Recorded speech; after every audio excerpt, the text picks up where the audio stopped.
Now, the other word in our title, of course, is the word mathematics, and you may already think you know what this means. A lot of people think they know what math is, especially because math is a subject that they grew up studying. It's not something like economics or sociology or computer science, which we might only have discovered in college. It's something that every grade schooler takes. They take math along with science and social studies and English and reading and all those sorts of things. And if you ask the average person what they think math is, they may come up with different adjectives to describe it, some of which may be more positive than others, but central to what most people are going to give you the answer is, I think, the concept of number. They're going to say, well, isn't math really about numbers? Reading was about words, and science was about experiments, right? Math is about numbers. And that's because when you first take math in first, second grade, third grade, etc., you learn how to count, and then you learn how to add, and then you learn how to subtract and multiply, and eventually you learn about fractions and decimals and percentages, and all those things have to do with numbers. Then eventually you get to algebra, and you're dealing with letters like X and Y, but you still have the idea that underlying that X and Y really are just ways of standing for more numbers, right? And so a lot of people get the idea that math is really about numbers. So let me kind of throw you for a loop here and tell you my definition of math actually doesn't contain the word number in it. My definition of math is the following. What I would say is that math is the study of abstract conceptual objects with properties and the formal implications of those properties. Okay, so that's kind of a mouthful, but let me explain and kind of unpack what I mean by that. In math, we may be studying numbers, but we may not. The key thing that makes math distinctive as opposed to other forms of study is not that it deals with numbers, but because it deals with precision, it deals with some kind of mathematical object, could be a number or could be many of the things we're going to talk about this semester. It could be talking about a set, could be talking about a relation, could be talking about a probability distribution function, could be talking about a binary search tree, could be talking about a directed graph. There's all kinds of structures and objects that we're going to talk about this semester that really qualify as mathematical objects. Those objects all have formal properties which can be reasoned about. Now let me talk a little bit about the word formal. It's a word that comes up a lot, and when I first think of formal, I think of prom and wearing a formal, tuxedo, or, my prom date wore her formal dress, right? And they call that a formal. Some people, when they think of formal, they think of something as very refined or careful. I'm going to be very formal in my writing, which means I'm going to use very, dignified words and sort of conservative words, maybe technically sounding words, and that's going to be my formal writing. So the idea of form goes back really, and this is fundamental to ancient Greek philosophy. And you look at the ancient Greek philosophers, and they really distinguish between two things, which they called form and matter. And in a lot of ways, you can view the universe as being composed of these two different things. And let me explain what I mean by that.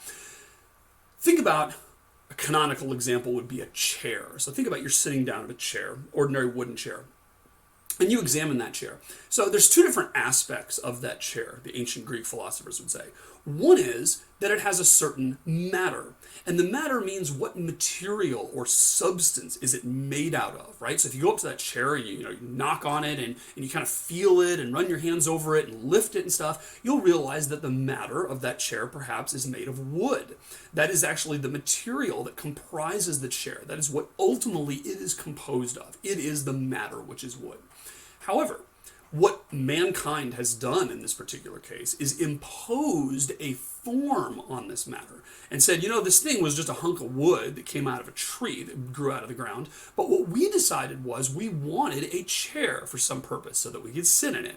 And so what we did was we carved and nailed together and cut and this, that, and the other. And we're able to come up with that same wood, but put into the form of a chair. And really what the ancient Greeks would say is that that form is something separate from the matter that can be reasoned about differently than the matter and can be considered differently. In fact, someone might say, I like this chair, but it's a little, maybe it's a little short or something. I'm going to build myself a different chair, and this time I'm going to build it out of stone, or I'm going to build it out of metal, or nowadays we might build it out of plastic or fiberglass, right? So what we're doing is we're taking the same form, but building it out of different matter. And so the idea is that form and matter can in some sense vary independently of each other.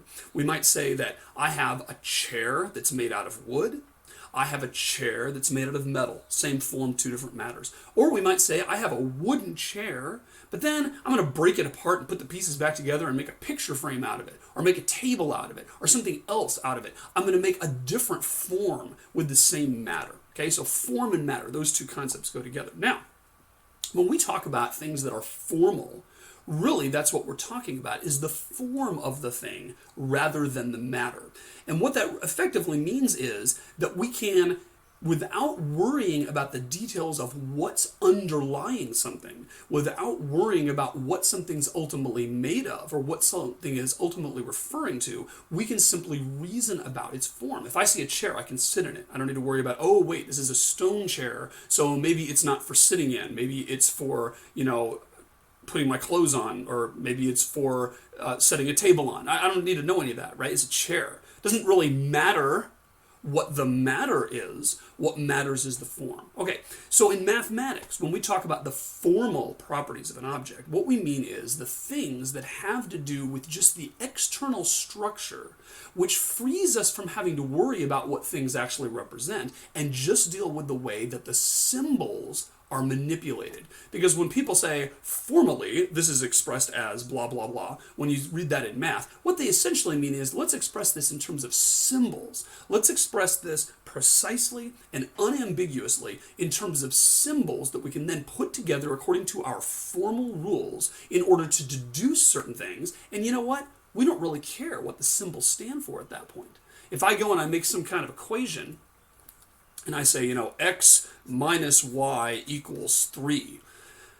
We don't really care what the x and y represent, maybe. Maybe those are heights of different people. Maybe those are IQs of different people. Maybe they're the ages of different children. Maybe x and y represent different, depths inside an oil well. Who knows what they are, but if we can say that x minus y equals 3, and then we can say x plus y equals 1,000, we can use the rules of algebra to solve that, and we can solve that not even knowing or caring what x and y ultimately refer to. Because at that point, we have taken something that's maybe in the real world, maybe it represents points in an oil well, maybe it represents ages of children, whatever, and we've abstracted all that out and said, let's just have the formal properties. Let's just have the chair part, and we don't even need to worry about the wooden part, and let's manipulate those symbols according to the formal rules of algebra and come up with our answer. And that answer is going to be good regardless of what the underlying matter is. In other words, it doesn't matter, that's really where we get that phrase, what the underlying things that are being represented are. What matters is simply the form. And as long as we have the form, we can simply do all that reasoning. Okay. So that's an idea of what formal means. And when I say in my definition that math is really the study of these mathematical objects, these conceptual objects, and really there's no other word for that than just a thing or an object, right, that has certain known formal properties, what we're going to do is sort of think that out, reason out the implications of those properties, and we'll realize that we can draw certain conclusions regardless of what it's representing. We know that if we have two equations, two unknowns, we can solve it even without knowing what those variables really refer to in the real world, because we're simply dealing with the form. Okay, so that's what formal really means. And let's just look at some examples of some things in this class where we will deal with mathematical objects that are not numbers. All right, so if I make a little example here, here's something we'll come up with in the very first unit.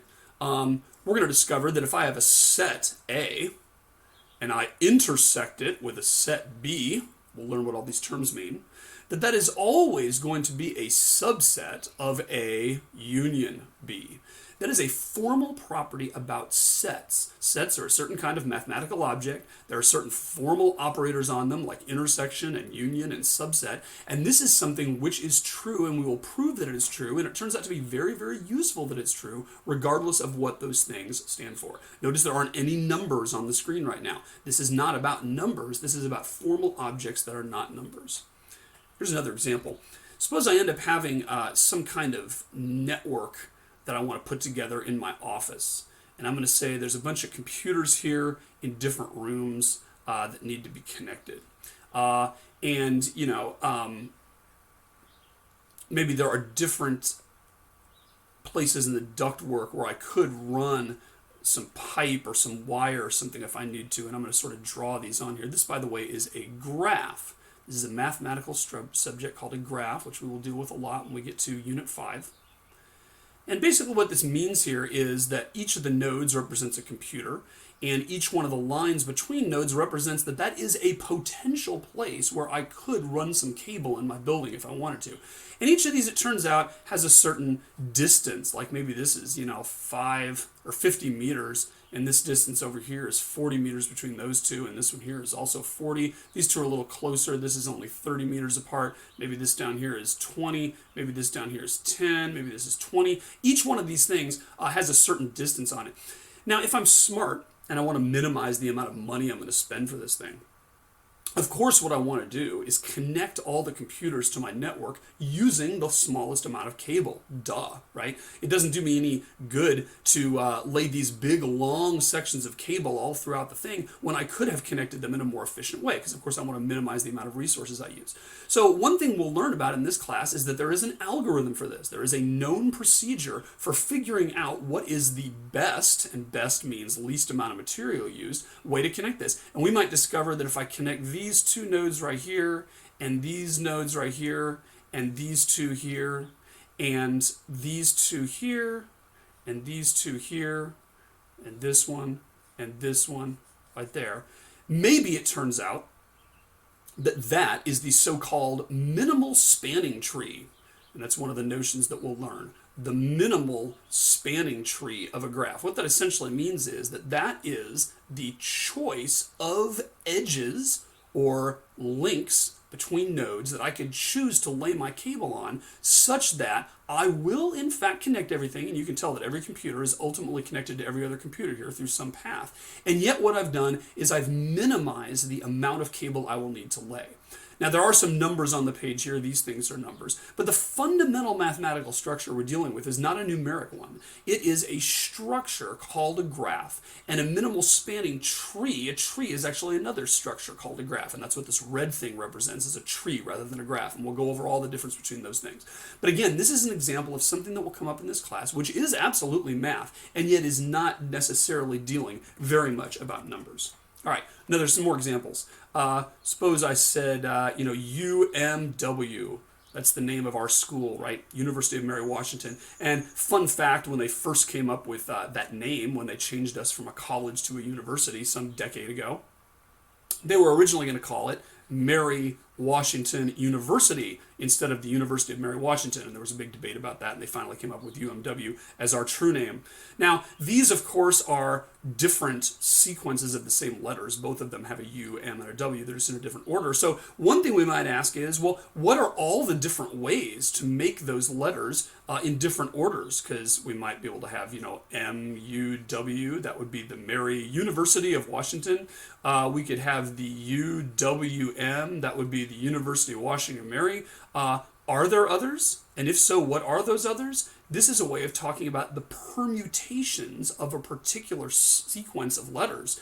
And that is something that, again, does not have a lot to do with numbers, although there is a formal equation for the number of different permutations you can have. In this case, it's 6, and I'll leave it as an exercise for the viewer to figure out what the other two are that are not present on this screen. But there are times when we will say, it's important to know how many different permutations there are. It may be important to delineate or be able to enumerate the different permutations. And that, again, is something we'll talk about in this class that doesn't have to do with numbers, but does have to do with math.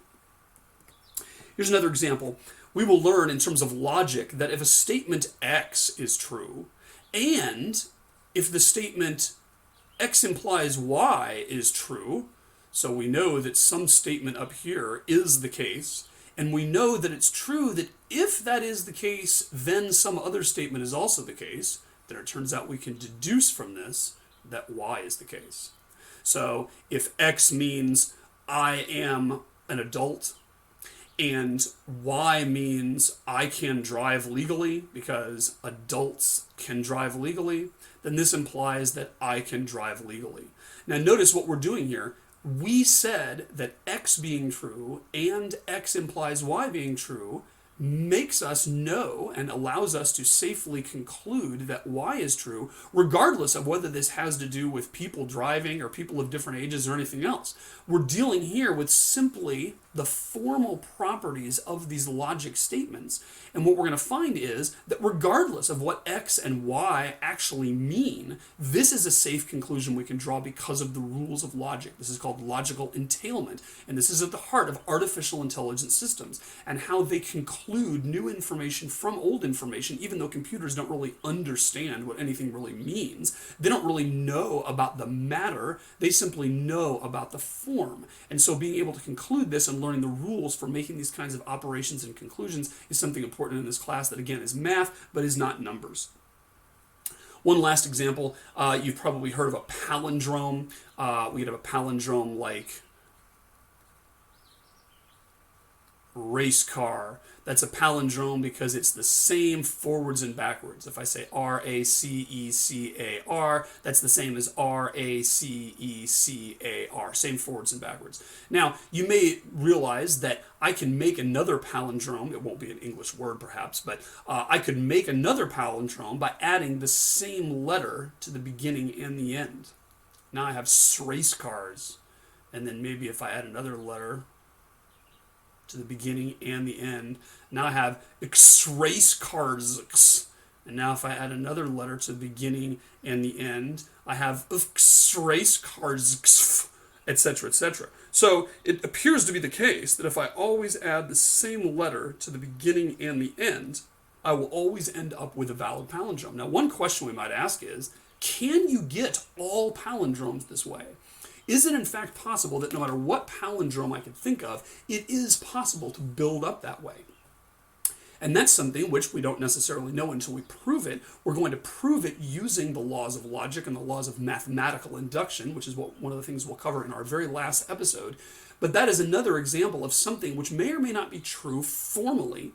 And the only way we know it is to prove it. That is very much in the realm of mathematics, formal manipulation of mathematical objects that have properties. A palindrome certainly qualifies as that. It is an object that has certain properties. It's the same forwards and backwards. And we're going to be able to reason about in this class, even though it doesn't really have anything to do with numbers, it's simply going to be part of the mathematics that we cover. So that's discrete mathematics. Discrete as opposed to continuous mathematics, not necessarily in the sense of numbers, but in the sense of formal objects that we can reason about. And that's really what we're going to be covering throughout the entire term. So I look forward to seeing you on the next episode of All the Math.